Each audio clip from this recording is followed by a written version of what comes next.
So this year, my favorite story was a 360 that we did on the Decriminalize Denver campaign, which was about decriminalizing magic mushrooms in the city and county of Denver. A 360 is Denver 7's commitment to telling multiple perspectives of a story, to hearing from all sides so you can make up your own mind. It's just a more in-depth version of telling an issue-oriented story.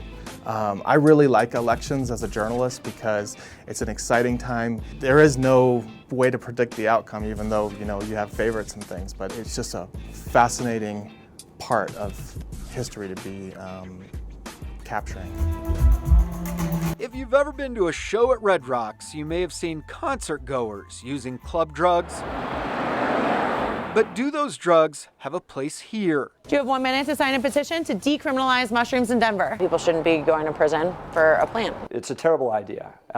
Denver is quickly becoming the illicit drug capital of the world.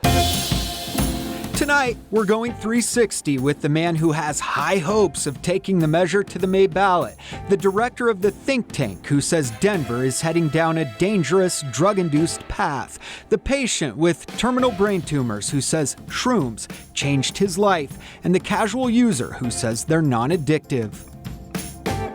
People can only sign it in your presence, and you have to physically watch them sign it. We start with Kevin Matthews, who headed up the group collecting signatures. Denver has a strong history of drug policy reform. He's taking his lead from the legalization of pot. We modeled our language after cannabis legislation in 2005 and 2007. Matthews says shrooms have helped him break his own cycle of depression. Mushrooms have enabled me to look outside the box that depression creates. It's a nonviolent drug. But Jeff Hunt is calling his bluff. This is a psychedelic drug where you're typically going to go into some type of trip that can last anywhere from 3 to 6 hours. Hunt heads up a public think tank at Colorado Christian University. He wonders how far it will all go. First weed, then supervised injection sites, and now decriminalizing psychedelic shrooms. The truth is, we have no idea what the long-term health impact of these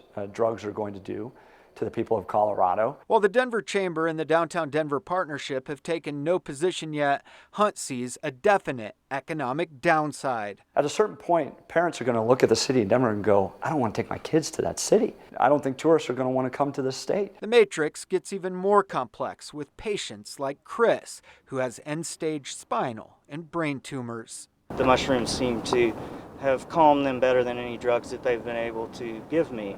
I'm not saying it's a panacea or that it's for everyone. I just want to be comfortable. And still others argue shrooms are less habit-forming than opioids and other drugs. See the therapeutic benefits that are available and create an environment where people can talk about set and setting and dose. Those 9,000 signatures are now under review as the future of fungus fuels a fiery debate. It is a medicine. I'm concerned we're going in the wrong direction, rather than really encouraging people to lead healthy and productive lives.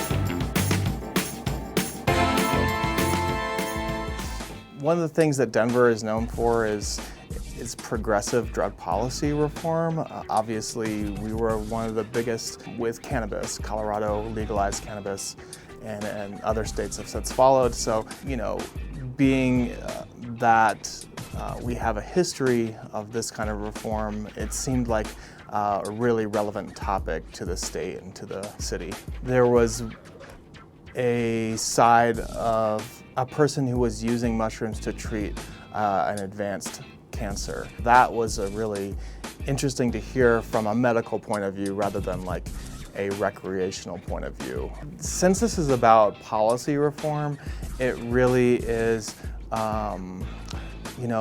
more cutting edge. It's really pushing the envelope, if you will. The partisan divide doesn't really equal out, like whether this is a Republican, Democrat, liberal, conservative issue. It doesn't really make it that simple. This one was close. The margin was slim, but it did pass.